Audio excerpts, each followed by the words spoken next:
Female lead Shin के साथ होती है, जो कि बहुत ही फेमस कार रेसर है। अभी वो अपनी कार रेसिंग का जैसी कंपटीशन जीतती है, तो सारे लोग यहाँ पर उसके लिए खुश हो रहे होते हैं। और तभी इतने में शिन के पास उसके तीनों बच्चे आते हैं और उसे कॉन्ग्रेचुलेट करने लगते हैं। तो शिन उनको देखकर बहुत ही खुश होती है। तभी इतने में एक कार सामने से आ रही होती है और वो उसे हिट करने वाली होती है। तो शिन जल्दी से अपने तीनों बच्चों को साइड कर देती है और वो खुद कार के सामने आ जाती है और मर जाती है।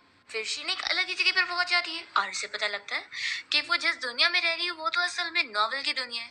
और नॉवेल की स्टोरी के हिसाब से उसका हस्बैंड बहुत ही यंग एज में मर चुका था, जिसके बाद वो भी मर जाएगी और उसके जो तीनों बच्चे वो आगे चल के इस नॉवेल के विलेन बनेंगे।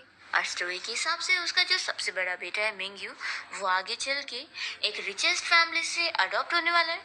पर वो इतना बुरा होने वाला है कि वो अपने काम निकालने के लिए लोगों को खून भी करने वाला है। और आखिर में वो पैसों के लालच में उसे कोई और ही मार देगा। और उसका जो दूसरा बेटा सॉन्ग है, वो आगे चल के बहुत ही फेमस सिंगर बनेगा और एंटरटेनमेंट इंडस्ट्री में उसका इतना नाम होगा कि लोग उसे जेलस होंगे। और उसकी जो अडॉप्टिव फैमिली होगी वो ही उसे बर्बाद करेगी और वो लोग उसे मेंटल हॉस्पिटल भेज देंगे ताकि उसे पागल कर सके। आखिर में वो भी इस तरीके से मर जाएगा। और फिर शिन को पता लगता है कि उसका जो तीसरा बेटा जियांग है, उसके साथ भी बहुत ही बुरा होगा। वो एक लड़की से प्यार कर बैठेगा जो कि उसे चीट कर दी होगी और फिर आखिर में उसकी मौत कार एक्सीडेंट में हो जाएगी। शिन को ये नॉवेल की स्टोरी जानने के बाद बहुत ही बुरा लगता है कि उसके तीनों बच्चों के साथ ही कितना गलत होने वाला है, और खास करके दो के साथ तो कुछ ज्यादा ही बुरा हो रहा है। वो सोचती है कि नॉवेल की स्टोरी कितनी खराब है, पर फिर शिन अचानक से वापस से नॉवेल के अंदर आ जाती है।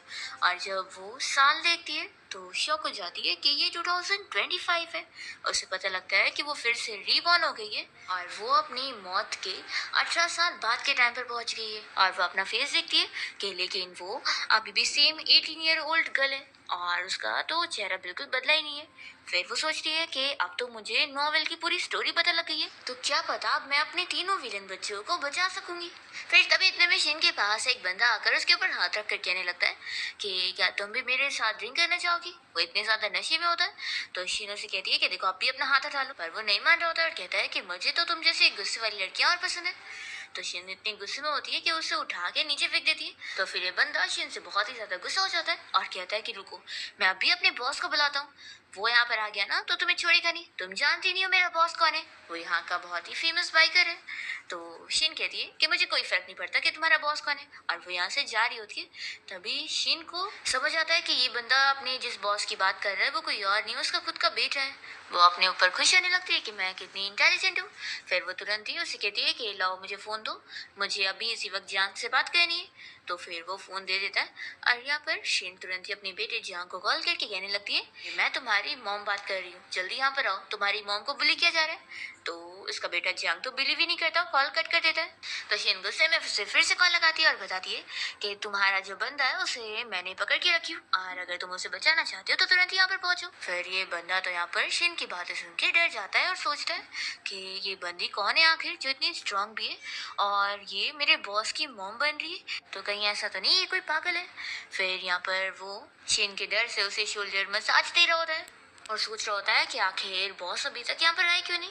तभी शिन उसे चिल्लाती है कि क्या तुमने कुछ खाया नहीं हो, अच्छे से मसाज करो। फिर इतने में शिन का छोटा बेटा जियांग यहाँ पर पहुंच जाता है और अपने साथ और भी चीलों को लेकर आया होता है। और फिर वो यहाँ सिगरेट फूकते हुए शिन से कहता है कि अच्छा तो वो तुम ही हो जिसने मेरे ब्रदर को यहाँ पकड़ के रखी हो। तो शिन को जियांग की ऐसी हरकतें देखकर बहुत ही गुस्सा आता है और वो सोचती है कि मुझे कंट्रोल करना चाहिए। तभी यहाँ पर वो चेला यहाँ पर जियांग को बताने लगता है कि बॉस इस लड़की ने मुझे बहुत मारी है और मुझे कितना दर्द हो रहा है। तो जियांग उसे कहता है एक छोटी सी लड़की से तुम मार खाने के बाद मेरे सामने ऐसे रो रहे हो। फिर वो तुरंत ही अपना जैकेट निकाल कर यहाँ पर शिन के सामने स्मोक करते हुए कहने लगता है कि तुम तो बड़ी ब्रेव लड़की हो, लेकिन देखो तुम एक लड़की हो इसलिए मैं तुम्हें छोड़ रहा हूँ। पर अब ये सब देखकर शिन का तो अपने आप को कंट्रोल करने का पाया खत्म हो जाता है और वो तुरंत यहाँ पर जियांग का कान नोचने लगती है और उसे चिल्लाती है कि तुम इतने खराब बन चुके हो कि यहाँ पर सड़क पर तुम गुंडागिरी कर रहे हो और स्मोकिंग करते हुए किसी लड़की को भी बुली कर रहे हो। तुम्हारी हिम्मत बहुत बढ़ गई है, तुम्हें लगता है मार खाना चाहिए। तो जियांग कहता है कि तुम आखिर कौन हो जो तुम्हें इतनी पड़ी है। तो फिर वो चिल्ला के बताती है कि मैं तुम्हारी मॉम हूँ। ये सुनते के साथ यहाँ पर जियांग का वो चेला कहता है कि बॉस ये सच में आपकी मॉम है, ये तो कितनी यंग है। तो जियांग उसे मारता है कि तुमने सच में इस लड़की की बातों पे यकीन कर लिए, ये कुछ भी झूठ बोल रही है। मेरी मॉम तो कब का मर चुकी है, और अगर वो अभी जिंदा होती भी ना तो पूरे 40 इयर्स की होती। तो क्या तुम्हें ये लड़की 40 इयर्स की दिख रही है? फिर इतने में जियांग को उसकी फर्स्ट लव लिली की कॉल आती है, और वो उससे कॉल पर बात करते ही खुश होने लगता है। और लिली का नाम सुनते ही शिन सोचती है कि उसने पढ़ी थी कि नॉवल की स्टोरी के हिसाब से वो लिली बिल्कुल अच्छी लड़की नहीं है, और वो बस उसके बेटे का यूज कर रही है। लिली कॉल पर जियांग को बता रही होती है कि कसिनो में उसे गुंडों ने पकड़ के रखे और वो उसे ज्वाइन दे रहे। तो जियांग बहुत ही गुस्सा होता है कि उन लोग की इतनी हिम्मत, और वो तुरंत यहाँ से लिली को बचाने के लिए निकलने लगता है। शीन सोचती है कि मेरा बेटा प्यार में कितना ज्यादा पागल है कि वो वहाँ पर गुंडों से झगड़ने जा रहा है, इतनी छोटी सी बॉडी से वो कैसे फाइट करेगा। फिर शीन तुरंत ही जियांग की बाइक पे जाके बैठ जाती है और उसे कहती है कि चलो मैं भी वहीं पर चल रही हूँ, तो मैं तुम्हें छोड़ दूंगी। तो जियांग उसके पास आता है और कहता है कि तुम्हें क्या बाइक भी चलाने आती है, देखो मैं बहुत जल्दी में हूँ। फिर जब वो बैठने लगता है तो शिन तो इतना तेजी में चला के निकल लेती है कि बेचारा तो यहीं पर ही गिर जाता है और कहता है कि तुमने तो मुझे बैठने भी नहीं दी। फिर यहाँ हम कसिनो में देखते हैं कि लिली को जिन गुंडों ने पकड़ के रखे होते हैं वो उसे अपने उधारी के पैसे मांग रहे होते हैं। तो लिली कहने लगती है कि अभी यहाँ पर मुझे बचाने के लिए कोई आने वाला है और तुम लोग उससे अपने पैसे ले लेना। फिर इतने में यहाँ पर शिन और जियांग अपनी पूरी टीम के साथ पहुंच जाते हैं और जियांग तुरंत ही जाकर लिली की रस्सी खोलता है। तो फिर एक गुंडे का बॉस उसे बताने लगता है कि इस लड़की के ऊपर हमारे पूरे 3 लाख का उधार है, तो ये पैसे दिए बिना तुम इस लड़की को यहाँ से नहीं लेके जा सकते। तो जियांग कहता है कि मैंने लास्ट टाइम ही तुम्हें 1 लाख दिया था, तो उसका क्या। यहाँ पर लिली उसे कहने लगती है कि प्लीज तुम जल्दी से पैसे भर दो, एक्चुअली ये सारे पैसे मेरे भाई ने इसे उधार लिए थे और अभी हमें यहाँ से बच के जाना चाहिए। लिली की ये सारी चालाकी देखकर शिन सोचती है कि मेरा बेटा इतना बड़ा इडियट है कि उसे इस लड़की की चालाकी दिख ही नहीं रही है। फिर जियांग यहाँ पर लिली से कहता है कि तुम फिक्र मत करो, और उसके पास जो 1 लाख होते हैं वो उस गुंडे के बॉस को देने लगता है और कहता है कि अभी ये पैसे रख लो और मुझे कुछ टाइम दे दो, मैं बाकी के पैसे भी भर दूंगा। तो फिर वो मान जाता है कि ठीक है लाओ अभी ये दे दो। पर इतने में शिन कहती है कि ऐसे कैसे तुम लोगे, मैं अभी इस चीज के लिए एग्री नहीं कर रही हूँ, हम लोग तुम्हें कोई पैसे नहीं देंगे। तो फिर वो गुंडों का बॉस गुस्सा होकर अपने सारे गुंडों को भेजता है शिन को मारने के लिए। ये सारे गुंडे शिन के ऊपर अटैक कर देते हैं तो अकेली उनसे फाइट करने लगती है। तभी लिली जियांग से कहती है कि हम लोग यहाँ से भाग लेते हैं, पर वो उसके साथ नहीं जाता और तुरंत ही शिन को बचाने के लिए जाता है। तो वो उसे कहती है कि तुम मेरी फिक्र मत करो, मैं हैंडल कर लूंगी, और वो खुश होती है कि कम से कम वो उसे बचाने तो आया। फिर यहाँ पर ये गुंडा और गुस्सा होता है और अपने चारे चीलों से कहता है कि मारो उन लोगों को। तभी यहाँ जियांग तो कहता है कि तुम यहाँ से भाग जाओ, मैं इन सभी को हैंडल कर लूंगा। तो शिन कहती है कि तुम रहने दो, ये मेरे से बचने वाले नहीं है, ये मेरे हाथों मरेंगे। और फिर यहाँ पर शिन जिस तरीके से गुंडों को मारती है तो सारे के सारे लोग शौक रह जाते हैं, और फिर सारे गुंडे तो हाथ बांध के यहाँ तुरंत ही नील डाउन करके बैठ जाते हैं। और जियांग भी काफी इम्प्रेस होता है कि ये लड़की तो बहुत ही स्ट्रांग है, वो भी नीचे बैठ जाता है और ये गुंडों का बॉस भी। फिर वो तो यहाँ पर शिन को पैर में मसाज भी देने लगता है और उसे डर रहा होता है। तभी लिली जियांग से कहने लगती है कि तुम तो कितने ज्यादा स्ट्रांग हो, तुमने मुझे बचा लिए। उसे भी हंसी आ रही होती है कि उसने कहा बचाया। फिर लिली कहने लगती है कि वैसे आखिर वो लड़की क्या तुम्हारी गर्लफ्रेंड है, फिर क्या वो गुस्सा हो जाएगी कि तुमने मुझे बचाया हो। तो शिन आके आती है और कहती है कि डरो मत, उसकी गर्लफ्रेंड गुस्सा नहीं होगी क्योंकि मैं उसकी मॉम हूँ। लिली ये सुनते के साथ ही सोचती है कि इस जियांग के आसपास सच में कोई भी नॉर्मल पर्सन रहता नहीं है, सबके सब पागल ही है। और जियांग यहाँ पर शिन से कहता है कि क्या तुम मेरी क्रश के सामने मेरी थोड़ी इज्जत रखोगी। पर लिली तो बस इससे फायदा निकाल रही होती है, उससे कोई फर्क ही नहीं पड़ता। वो उसे कहने लगती है कि देखो ना आप कितना लेट हो गया है, तो क्या तुम मुझे घर छोड़ दोगे। तो जियांग कहता है कि मेरा असिस्टेंट तुम्हें घर छोड़ देगा। और वो यहाँ शिन के पास आता है और कहता है कि तुमने हम सभी की जान बचाई हो, तो मैं तुम्हें थैंक यू के नाते घर छोड़ने जाना चाहता हूँ। तो क्या मिस आप बताओगी कि आपका घर कहाँ पर है। तो शिन कहती है ये क्या मिस मिस लगा के रखे हो, चलो मेरे साथ हॉस्पिटल में। फिर लोग जब हॉस्पिटल जाते हैं तो डीएनए टेस्ट रिपोर्ट देखने के बाद यहाँ पर जियांग तो पूरा का पूरा शॉक रह जाता है और कहता है कि यानी आप सच में मेरी मॉम हो। तो शीन उसे कहती है कि तो क्या, और वो उसे सब बताने लगती है कि जब वो 2 साल का था तो उसने क्या किया था, वो 3 साल का था तो उसने क्या किया, ऐसे करके वो उसे सब गिना देती है। तो सच में यार जियांग मान लेता है और शीन को हक करते हुए रोने लगता है कि मॉम आखिर आप मुझे मिल गई। तभी नर्स यहाँ से जाते हुए ये देखकर शॉक होती है कि ये क्या चल रहा है। शीन बहुत ही इमोशनल हो जाती है और कहने लगती है कि लाओ मुझे अच्छे से देखने दो कि आखिर मेरा बेटा बड़ा होने के बाद कैसा दिख रहा है। फिर दोनों साथ में एक रेस्टोरेंट पहुंच जाते हैं और जियांग कहने लगता है कि मॉम आपको क्या खाना है, मैं आपको अच्छा डिनर ट्रीट देना चाहता हूँ। तो फिर शिन कहने लगती है कि मुझे तो यकीन नहीं आ रहा कि ये रेस्टोरेंट आज तक है। फिर जब खाना ऑर्डर करने की बारी आती है तो जियांग को तो यहाँ पर शिन के सारी पसंद के खाने याद होते हैं, और वो जब ऑर्डर करता है तो शिन ये खाने टेस्ट करने के बाद बहुत ही खुश होती है। कहती है कि तुम्हें ये सब कुछ याद होगा, मैंने सोची नहीं थी। इतने में फिर जियांग को फिर से लिली की कॉल आती है और वो उसे कहने लगती है कि मुझे यहाँ मेरे घर पे नींद नहीं आ रही है, लगता है यहाँ पर कुछ तो प्रॉब्लम है, क्या तुम यहाँ पर मेरी हेल्प करने आओगे। तो जियांग साफ मना कर देता है कि अभी मैं कुछ जरूरी काम में बिजी हूँ, हम अब कल मिलेंगे, ऐसा बोलकर उसका कॉल कट कर देता है। तो फिर लिली बहुत ही गुस्सा होती है और सोचती है कि आखिर इस जियांग को हो क्या गया, इससे पहले तो वो कभी मुझे रिजेक्ट नहीं करता है। फिर यहाँ पर शिन जियांग से पूछती है कि क्या उस लिली का कॉल आया था। तो जियांग कहता है कि मॉम आप तो सच में बहुत ही इंटेलिजेंट हो, आपसे कुछ छुप ही नहीं सकता। तो शिन कहती है कि काश तुम्हारा भी दिमाग जितना तुम्हारा मुंह चलता है उतना ज्यादा चल सकता। इतने में यार रेस्टोरेंट में जियांग का फ्रेंड उसे बताने आता है कि तेरी ग्रैंडमा गिर के बेहोश हो गई है और अभी उनका हॉस्पिटल में इमरजेंसी ट्रीटमेंट चल रहा है और सर्जरी का कॉस्ट पूरा 2 लाख है। ये सुनते के साथ ही जियांग शॉक हो जाता है कि मैंने तो अपने सारे पैसे खर्च कर दिया उस लिली की हेल्प करने के लिए और अब मेरे कार्ड में सिर्फ 20,000 है। शेनिया जियांग को अपने सामने आने के लिए बोलती है और इसके सर पे मारकर उसे चिल्लाने लगती है कि तुम्हारी ग्रैंडमा यहाँ बीमार है और तुम पैसे उनके लिए बचाने के बजाय किसी और का कर्जा चुकाने में लगे थे और सारे पैसे तुमने बर्बाद कर दिए। तो जियांग कहता है कि मॉम अगर मैं लिली को बचाने नहीं चाहता और वो पैसे नहीं देता तो फिर वो गुंडा उसे बेच देता और मैं उसके साथ बड़ा हूँ और उसने मेरी कई बार हेल्प की, इसलिए मैं उसे नहीं छोड़ सकता था। फिर जियांग अपने फ्रेंड से इस बारे में डिस्कस करने लगता है कि आखिर वो लोग पैसे का इंतजाम कहाँ से करें। जियांग को आइडिया आता है कि चलो मैं जाके लोन शार्क से पैसे ले लेता हूँ। तब शीन इन दोनों को रोक देती है और कहती है कि तुम लोग जाओ हॉस्पिटल में और ग्रैंडमा का ख्याल रखो, मैं जाकर पैसे लेकर आती हूँ। ऐसा बोलकर वो यहाँ से चली जाती है और जियांग उससे आवाज दे रहा होता है पर शीन नहीं सुनती। इसके बाद हम देखते हैं कि शीन यहाँ पर जियांग के फ्रेंड से मिलने पहुंचती है और उसे तुरंत ही 2 लाख का चेक देने लगती है और पूछती है कि जियांग अभी कहाँ पर है, कहीं वो लोन शार्क से पैसे तो नहीं लेने चला गया। तो फिर जियांग का फ्रेंड बताता है कि नहीं नहीं, असल में वो तो कार रेसिंग करने चला गया। तो शिन को ये सुनकर और गुस्सा आती है और वो चिल्लाती है कि माना कि कार रेसिंग कंपटीशन के प्राइस का अमाउंट ज्यादा है, लेकिन उस कंपटीशन में जाना तो अपनी जान को रिस्क पे डालना हुआ और वो तो बचपन से ही स्कूल के बस में ठीक से नहीं चढ़ पाता था, तो कार रेसिंग क्या कर पाएगा। फिर शिन यहाँ पर जियांग के फ्रेंड को समझा देती है कि तुम उसकी ग्रैंडमा का ख्याल रखो और मैं जाती हूँ उसे ढूंढने के लिए। और फिर वो तेजी में बाइक चलाकर चली जाती है कि ये भी शौक रह जाता है कि वो तो कितनी फास्ट है। तभी हम देखते हैं कि जियांग तो यहाँ अपनी कार रेसिंग की रेस में हार चुका होता है और उसके हाथ में बहुत ज्यादा चोट भी लगी होती है, पर वो फिर भी सोच रहा होता है कि नहीं मुझे ग्रैंडमा की ट्रीटमेंट के लिए पैसे चाहिए और इसके लिए फिर वो दूसरी रेस में भी पार्टिसिपेट करना चाह रहा होता है। तो उसका जो राइवल यहाँ जीत गया था वो उसकी मजाक उड़ाने लगता है कि अभी भी तुम अपनी बेइज्जती कराकर थक नहीं रहे हो जो और अपने आप को एम्बेरस करने। फिर यहाँ पर और भी लोग होते हैं जो कि जियांग के ऊपर हंस रहे होते हैं कि वो अब क्या ही रेस करेगा, उसके पास तो कोई एक्स्ट्रा बंदा भी नहीं है जो उसकी जगह ले सके। तभी इतने में यहाँ पर शेन पहुंच जाती है और कहती है कि किसने कहा कि उसके पास कोई और नहीं है, मैं उसकी जगह इस रेस में पार्टिसिपेट करूंगी। शेन को देखते के साथ ही जियांग कहने लगता है कि मॉम आप यहाँ पर कैसे। तो वो इसके सर पे मारती है और कहती है कि तुमसे तो मैं बाद में निपटूंगी, तुमने मुझे बिना बताए इस फालतू सी रेस में पार्टिसिपेट करे। फिर वो उसके राइवल से कहने लगती है कि इसे मैं रिप्लेस करने वाली हूँ और तुम्हारे साथ सेकेंड राउंड में मैं इसकी जगह रेस करूंगी। तो फिर वो राइवल तो और हंसने लग जाता है और जियांग से कहता है कि तुम तो कितने ज्यादा बेशर्म हो, क्या अपनी जगह एक छोटी सी लड़की को मेरे सामने खड़ा कर रहे हो, क्या तुम्हें कोई और नहीं मिला। तो शिन कहने लगते हैं कि बकवास करना बंद करो, क्या छोटी लड़कियां, क्या पता तुम उस छोटी लड़की से अभी हार जाओगे।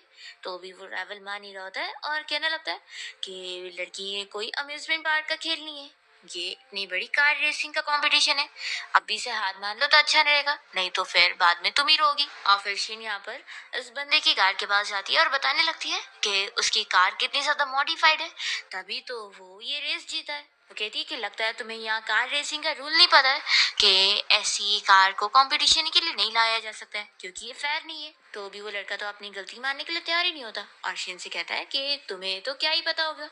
जियांग शिन से कहता है कि मॉम आप नहीं बल्कि मैं इस कार रेस में पार्टिसिपेट करूंगा, पर शिन फिर भी नहीं मानती है और वो उसके राइवल के साथ कंपटीशन करने के लिए जाती है और वो इतनी तेजी में कार चलाती है कि उस बंदे को हरा देती है। यहाँ पर सारे लोग शिन से इम्प्रेस हो चुके होते हैं और इवन वो राइवल भी, और वो तो यहाँ पर शिन की तारीफें करने लगता है कि सच में वो तो कितनी अमेजिंग है और उसे कहता है कि क्यों ना तुम इस जियांग को छोड़कर मेरे पास आ जाओ, मैं तुम्हारा ज्यादा अच्छे से ख्याल रखूंगा। तो शिन उसे क्लियरली कह देती है कि जांग मेरे लिए बहुत ही इंपॉर्टेंट है, तो ये सब सपने देखना ना तुम छोड़ दो, और अब मैं ये कंपटीशन जीत गई हूँ तो मुझे प्राइज मनी चाहिए। तो राइवल तो तुरंत ही पैसे देने के लिए मान जाता है और उल्टा 3 लाख की जगह पूरे 5 लाख देता है और कहता है कि इसमें जांग की मेडिकल फीस भी है क्योंकि उसके हाथ में चोट जो लगी है, और बाकी वो शिन को दे रहा होता है जीतने के लिए। तो वो कहती है कि इतना तो बनता ही था, तुमने कोई एक्स्ट्रा नहीं दी हो। वो ये सब उसको सुना रही होती है, पर यहाँ तो वो बस स्माइल करके उसे देख रहा होता है। फिर शिन तो जियांग की फिक्र करने लगती है कि तुम्हारे हाथ में कितनी चोट लगी है, चलो मैं तुम्हें हॉस्पिटल लेके चलती हूँ बैंडेज कराने के लिए। तभी यहाँ पर वो रावल कहने लगता है कि अगर तुम मेरी गर्लफ्रेंड बनना चाहो ना तो मुझे याद से कॉल कर लेना।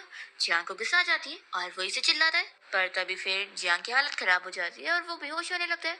इसके बाद शिन उसे भी हॉस्पिटल लेकर आ जाती है और जैसे ही वो जियांग के वार्ड में आती है तो वो दिखाने लगता है कि मॉम देख लो दोनों हाथ में कैसे चोट लगी है कि मैं पानी भी नहीं पी पा रहा हूँ। शिन यहाँ पर फिर उसे पैसों का कार्ड देने लगती है और कहती है कि अब तुम अपनी ग्रैंडमा की सर्जरी का अरेंजमेंट करवाओ। तभी यहाँ जियांग तो शिन की बहुत ज्यादा तारीफें करने लगता है कि उसने जो कार रेस करी थी सच में वो बहुत ही अमेजिंग लग रही थी। तो शिन कहती है कि बस बस अब इतनी भी तारीफ नहीं, और फिर वो उसे पानी पिलाने में हेल्प करती है। तभी जियांग पूछता है कि मॉम वैसे आपने ग्रैंडमा की सर्जरी के पैसे कहाँ से अरेंज करी। तो फिर वो बताती है कि मेरे पास जो ब्रेसलेट था ना मैंने उसके बदले में पैसे ले ली।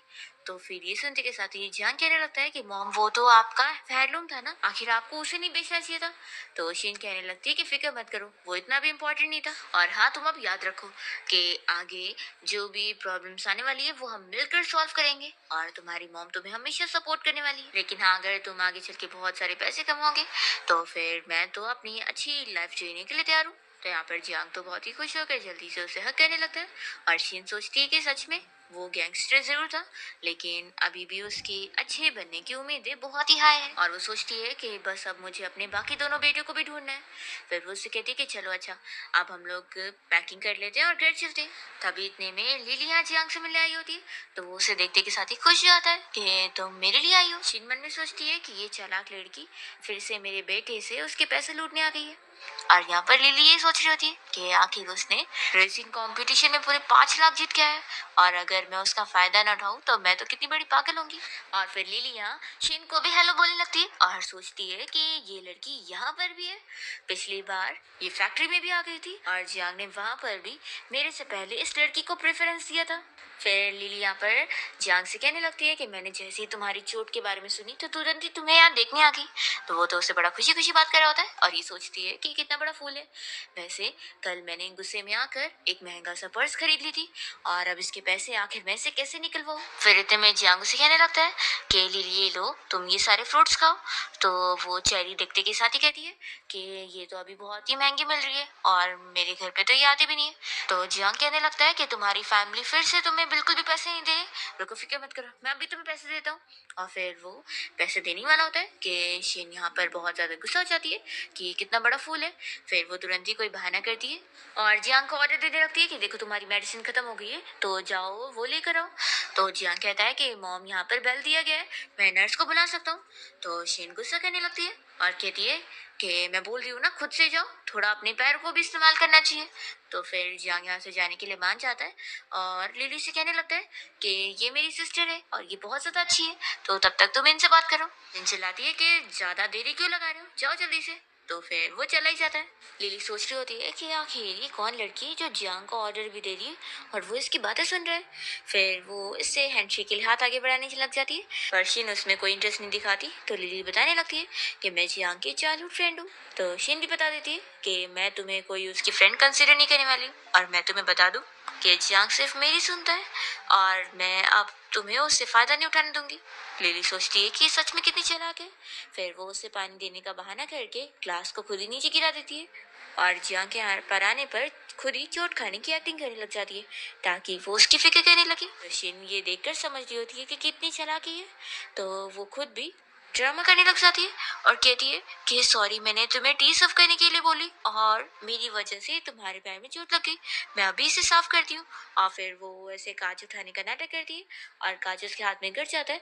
तो जियांग तुरंत ही उसकी केयर करने लगता है और कहता है कि रुको मैं अभी डॉक्टर को बुलवाता हूँ। तो यहाँ पे नर्स पहुंच जाती है और जियांग यहाँ शिन की केयर करने में लगा होता है और शिन यहाँ पर लिली को दिखा रही होती है कि उसके रोने पर सिर्फ जियांग उसकी केयर करेगा। फिर यहाँ पर लिली भी कहने लगती है कि मेरे भी पैर में यहाँ दर्द हो रहा है।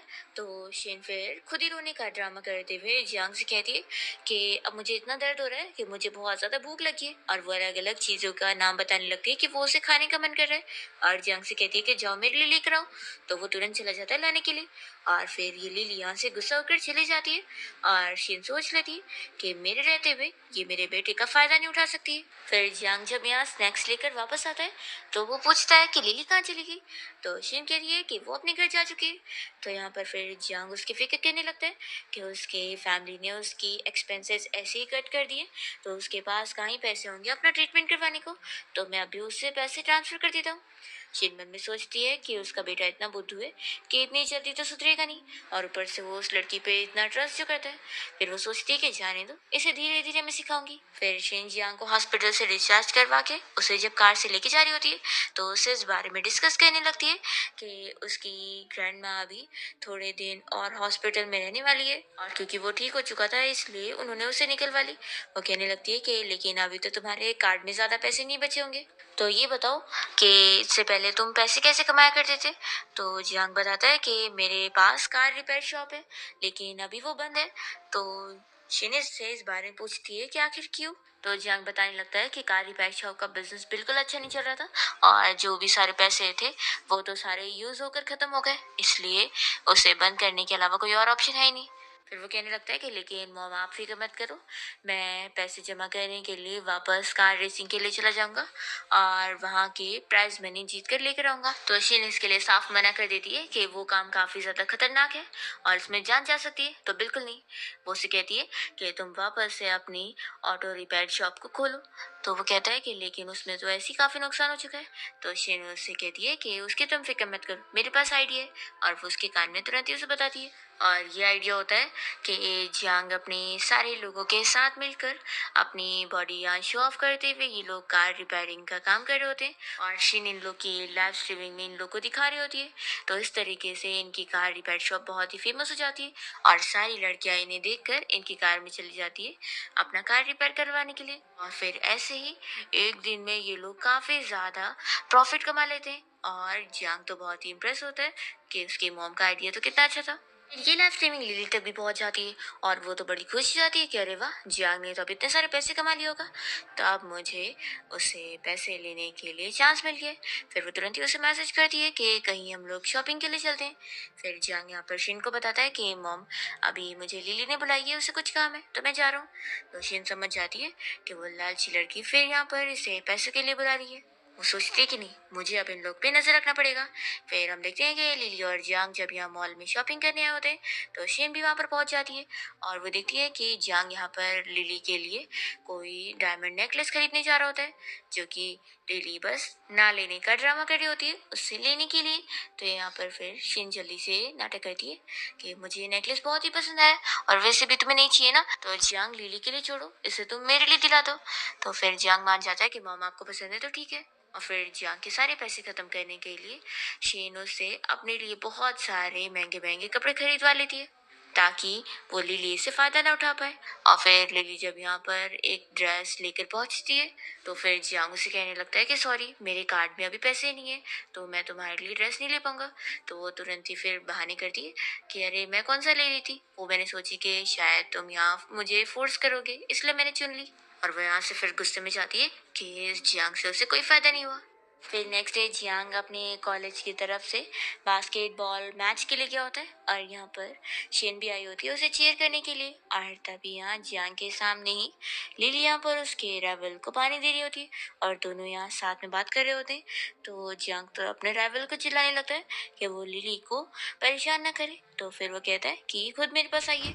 और फिर लिली भी यहाँ जियांग से कहती है कि तुम कुछ भी गलत मत समझो। पर यहाँ जियांग तो अपने इस राइवल से झगड़ा कर लेता है, तो फिर वो भी इससे प्रोवोक करता है और साथ में इसके साथ एक बास्केटबॉल मैच की शर्त लगाता है। जियांग इसके लिए एग्री कर कर यहाँ शिन के पास आकर कहने लगता है कि मॉम अब तो मुझे डर लग रहा है कि मैं ये मैच कैसे जीत पाऊंगा, मैंने तो ऐसे ही हाँ बोल दिया। तो फिर शिन्या सोचती है कि मुझे इस मैच के जरिए लिली की असलियत इसे दिखानी होगी ताकि उससे दूर हो सके। फिर वो कहती है कि फिक्र मत करो, तुम ये मैच जरूर जीतोगे। और फिर शिन्या जियांग को जिताने के लिए उसके साथ ये बास्केटबॉल मैच खेलने जाती है।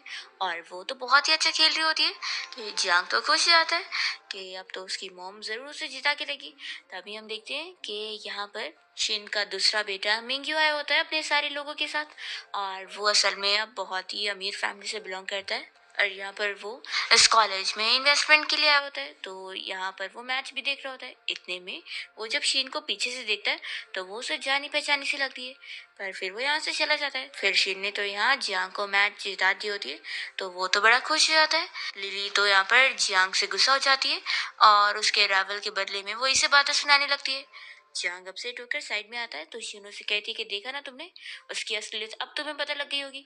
पर जियांग तो यहाँ से अपसेट होकर चले जाता है और शिन सोचती है कि लगता है वो हार्ट ब्रोकन हो चुका है। इसके बाद शिन ने यहाँ जियांग के लिए घर पे डिनर बनाई होती है, पर वो बहुत ही लेट घर पे आता है तो ये उससे डांटने लगती है। पर यहाँ पर तो जियांग बहुत ही अपसेट बैठा होता है और फिर उसे सब बताने लगता है कि लिली और उसका जो राइवल है वो दोनों अब डेट करने लग गए हैं। तो शीनी से समझाने लगती है कि तुम तो ऑलरेडी उसकी असलियत जान गए थे ना, तो ऐसी लड़की की वजह से अब रो मत। तो जियांग कहने लगता है कि मॉम, मैंने सच में उसे अच्छी लड़की समझ लिया था क्योंकि उसने मेरी जान बचाई थी। शीनू से समझाती है कि तुम अकेले थोड़ी ना हो, देखो तुम्हारे पास तुम्हारी ग्रैंड माँ है, तुम्हारे फ्रेंड्स है, मैं हूँ, हम सभी तुमसे प्यार करते हैं, तो तुम्हें ऐसी लड़की के लिए अब रोने की जरूरत नहीं है। फिर इतने में टीवी में मिंग्यू के बारे में न्यूज चल रही होती है कि उसने कॉलेज को एक और बिल्डिंग डोनेट कर दी है। तभी जैसी यहाँ पर शिन मिंग्यू को देखती है तो वो समझ जाती है कि वही तो उसका बेटा है। वो खुश होकर कहती है कि मैंने फाइनली तुम्हें ढूंढ ली। जैसी जियांगी सुनता है तो वो कहने लगता है कि अभी तो मेरे आंसू भी नहीं रुके और मॉम आप इतनी खुश हो रही है, आप सच ही मेरी मॉम है। तो शिन उसे चिल्लाती है कि तुम्हें अभी भी यकीन नहीं आ रहा है। वो कहती है कि देखो ये पर्सन अभी मेरे लिए बहुत ही इंपॉर्टेंट है। फिर वो तुरंत ही उसके बारे में इंटरनेट पे सर्च करी होती है। तो जियांग कहने लगता है कि मॉम, ये तो इतने बड़ी कंपनी का सीईओ है ना, अगर ये आपको मिल गया तो सच में आप तो बहुत ही अमीर हो जाओगी। शेन सोचती है कि अभी मेरे पास इसे एक्सप्लेन करने का टाइम नहीं है, मुझे अभी ये पता लगाना होगा कि मिंग्यू का प्लॉट आखिर कैसे चल रहा है, क्योंकि स्टोरी के हिसाब से तो उसकी फैमिली का कोई इनसाइड पर्सन ही उसे मारने की कोशिश करेगा और मुझे इस चीज को रोकना होगा। इसलिए शिन यहाँ से तुरंत ही चली जाती है। फिर जियांग तो यहाँ अपसेट हो जाता है कि मेरी मॉम मेरे लिए स्टेप फादर ढूंढ रही है। फिर वो तुरंत ही अपने फ्रेंड को कॉल करके इस बारे में सब बता देता है। तो उसका फ्रेंड उसे समझाता है कि उनके लिए भी तो इतने सारे साल इतने मुश्किल रहे होंगे, तो अब उनको कोई पर्सन मिल रहा है तो तुझे खुश होना चाहिए। तो जियांग भी कहता है कि हाँ, मेरी मॉम की हैप्पीनेस के लिए मैं एक स्टेप फादर भी झेल ही लूंगा। हम देखते हैं कि शिन यहाँ पर मिंग्यू की कंपनी की कोई सेलिब्रेशन पार्टी में गई होती है और वो यहाँ मेट का गेटअप करके उसे देखकर सोच रही होती है कि स्टोरी के हिसाब से यहाँ पर ही कोई आने वाला है उसे मारने के लिए। और सोचती है कि ऐसे कैसे वो मेरे बेटे को मारेगा, मैं भी तो देखूं आखिर वो है कौन। फिर यहाँ पर वो मिंग्यू को बिजनेस की बातें करते हुए देखकर सोचती है कि वो सच में मुझ पर क्या है, बिल्कुल मेरी तरह ही इंटेलिजेंट है। इतने में यहाँ पर जो सर्वेंट यहाँ खाना सर्व करने आया होता है वो ही बंदूक से मिंग्यू को गोली मारने लगता है। तो शिन जल्दी से उसकी बंदूक छीन लेती है और उसे धमकी देकर पूछती है कि तुम्हें यहाँ किसने भेजा है। वो नहीं बता रहा होता है तो वो शिन उसे शूट कर देती है। और फिर यहाँ पर मिंग्यू को मारने के लिए और भी गार्ड्स आ जाते हैं, तो शिन जल्दी से उसे लेकर यहाँ टेबल के नीचे छुप जाती है और फिर इसे बचाने के लिए वो बारी बारी करके और गार्ड्स को शूट करती है। और फिर वो और दो आ जाते हैं, तो ये सोचती है कि यहाँ पर इसकी हालत खराब हो रही है और इसका खून भी बह रहा है, तो उसे कुछ तो करना पड़ेगा। फिर वो तुरंत ही उसका कोट पहनकर यहाँ से भागने का नाटक करती है। तो वो लोग को लगता है कि वो मिंग्यू है, तो गार्ड्स उसके पीछे चले जाते हैं और ये सब देखकर ये शॉक होता है और सोचता है कि वो लड़की मेरी हेल्प क्यों कर रही थी। फिर इतने में यहाँ पर इसके सारे असिस्टेंट और गार्ड्स पहुंच जाते हैं इसे लेके जाने के लिए, और ये उन लोग को बताता है कि उसे एक लड़की बचा के गई है। तो वो असिस्टेंट को उस लड़की के बारे में पता लगाने के लिए बोलता है कि वो है कौन। और जब असिस्टेंट यहाँ मिंग्यू को हॉस्पिटल लेके जाने के लिए निकल रहे होते हैं तो शेन उसे देखकर सोच रही होती है कि मुझे जल्द से जल्द उस धोखेबाज इंसान के बारे में पता लगाना होगा जो उसे मारना चाहता है। फिर शिन जब वापस यहाँ घर पहुंचती है तो सामने वो देखकर शॉक हो जाती है कि जियांग उसे ही देख रहा होता है। जियांग कहता है कि मॉम आपने मुझे बोली थी कि आप 10 बजे के बाद कभी लेट नहीं आओगी, और देखो आज आप कितना लेट आई हो। आखिर आप एक छोटी सी लड़की हो और बाहर ऐसे आप घूमोगी तो फिर लोग आपको परेशान कर सकते हैं। तो शिन कहती है कि ज्यादा बकवास मत करो और वो आके बैठ जाती है। तो जियांग भी उसके पास आके बैठता है और उसके आईपैड में उसे दिखाने लगता है कि उसने उस लड़के के कितने सारे फोटोज रखी हुई हैं। वो कहता है कि मॉम मुझे सच में बताओ कि ये वाइल्ड मैन है कौन। तो शीन यहाँ पर इसका कान नोचते हुए बताती है कि ये असल में तुम्हारा बड़ा भाई है, जिसे बचपन में ही एक रिच फैमिली ने अडॉप्ट करके लेकर चले गए थे। तो जियांग तो ये सुनने के बाद शॉक होता है। आशीन उसे बता रही होती है कि उसका भाई अब अपनी कंपनी का सीईओ बन चुका है और पूरी कंपनी मैनेज कर रहा है। तो जियांग कहने लगता है कि आखिर ये इतना स्मार्ट कैसे, और मैं सच में इसका ही भाई हूँ। शिन कहती है कि लेकिन तुम्हारे भाई को कोई ट्रेटर है जो कि उसकी फैमिली का ही है, वो उसे मारना चाहता है, तो इसलिए मैं कैसे भी करके उसे बचाने वाली हूँ। जियांग कहने लगता है कि मॉम, मेरा भाई इतना ज्यादा आउटस्टैंडिंग है तो कहीं ऐसा तो नहीं कि आप मुझे छोड़कर उसके पास चली जाओगी। तो शिन कह रही है कि उसकी भी तुम फिक्र मत करो, एक बार बस मैं तुम्हारे भाई की प्रॉब्लम सॉल्व कर लूँ, उसके बाद मैं वापस तुम्हारे पास ही आऊंगी। तो फिर जियांग खुश हो जाता है। अश्विन बताने लगती है कि उसके भाई के फैमिली मेड्स हायर कर रहे हैं, तो अब वो मेड बनकर उनके घर पे जाएगी। और फिर शिन को मिंग्यू के घर पे काम पे मिल जाता है और वो चुपके से मिंग्यू को मैसेज भी करती है और उसे बताती है कि मैं वही हूँ जिसने लास्ट टाइम तुम्हारी जान बचाई थी, मैं आगे भी तुम्हारी हेल्प करना चाहती हूँ और बदले में मुझे पैसे चाहिए रहेंगे। तो फिर मिंग्यू इसके लिए मान जाता है कि ठीक है, हमारे बीच में डील है, मैं तुम्हें पूरे 30 मिलियन दूंगा। शिन तो खुश हो जाती है और वो यहाँ मेड बनकर भी उसका सीक्रेटली काम कर रही होती है। तभी जियांग को इस बारे में पता लगता है कि जो बंदा उसे मारने आया है और जो उसकी फैमिली के यहाँ पर चीजें चुराने चाहता है वो कोई और नहीं बल्कि उसके डैड का हाउसकीपर है। जियांग उसे डराने के लिए उसे बंदूक दिखाता है, तो फिर वो तो उसे बंदूक लेकर उसे शूट भी करना चाह रहा होता है, पर उसमें गोली होती ही नहीं है। और जियांग उसे पूछने लगता है कि आखिर वो उसे मारना क्यों चाहता था। तो यहाँ पर वो अपने मुंह से ही सारी पोल खोल देता है कि वो उसे रास्ते से हटाएगा तभी तो फैमिली प्रॉपर्टी उसे मिल पाएगी। और वो कहता है कि तुम्हारे डैड भी कोई तुम्हें मानते नहीं है और वो बस तुम्हारा यूज कर रहे हैं, और उन्होंने तुम्हें अडॉप्ट ही इसलिए किया है ताकि वो अपनी कंपनी को तुम्हारे जरिए चला सके। शिन भी ये सब खड़े होकर साइड से सुन रही होती है और फिर वो इसके गार्ड से यहाँ पर जियांग को बचाने के लिए भगाने लगती है और उसे छुपाकर उन लोगों को शूट कर रही होती है। जियांग तो काफी शॉक होता है कि यहाँ पर शिन फिर से उसकी हेल्प करने आ गई है और उसने ऑलरेडी पुलिस को कॉल कर चुकी होती है और पुलिस यहाँ पर फिर उस बंदे को अरेस्ट करके लेके जाते हैं। जियांग उसे कहने लगता है कि तुमने मेरी कितनी हेल्प की हो, तो आखिर तुम बताओगे नहीं तुम आखिर हो कौन।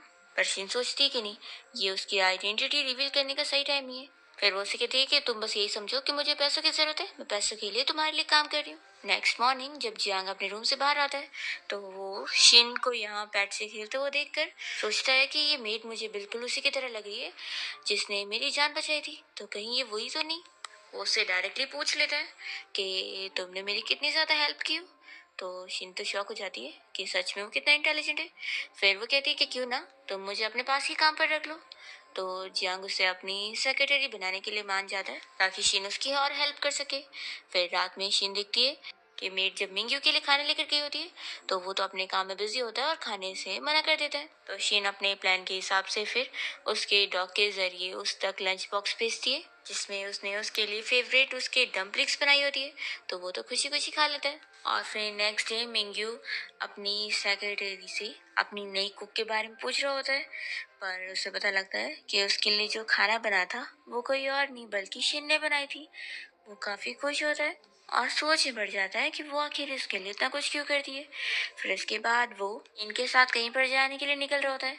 जैसे ही लोग बाहर आते हैं तभी इतने में कुछ गार्ड्स यहाँ पर मिंग्यू को मारने के लिए फिर से अटैक करते हैं और जैसे ही वो लोग गोली चलाते हैं तो जल्दी से मिंग्यू के सामने शीन आ जाती है और गोली उसे लग जाती है। तो मिंग्यू तो काफी शॉक होता है कि शीन ने आखिर उसकी जान अपनी जान पर खेल कर क्यों बचाई। फिर शीन का जब यहाँ ट्रीटमेंट चल रहा होता है और उसे होश भी नहीं आया होता है तो मिंग्यू उसके लिए फिक्र कर रहा होता है और वो जानना चाह रहा होता है कि आखिर वो है कौन। वो सारी चीजें याद कर रहा होता है कि उसने उसके लिए कितना कुछ करी है। फिर तभी अचानक से यहाँ पर जियांग आ जाता है और वो सारे गार्ड से बचते हुए यहाँ पहुंचकर मिंग्यू को मारने लगता है कि तुम्हारी वजह से अगर उन्हें कुछ भी हुआ ना तो मैं तुम्हें छोड़ूंगा नहीं। तो फिर मिंग्यू इससे पूछता है कि आखिर ये है कौन। तो जियांग सोचता है कि मॉम ने अभी मुझे इसे सच बताने से मना करी है। वो झूठ कहता है कि ये मेरी सिस्टर है, अगर उन्हें कुछ हुआ ना तो मैं तुम्हें छोड़ूंगा नहीं।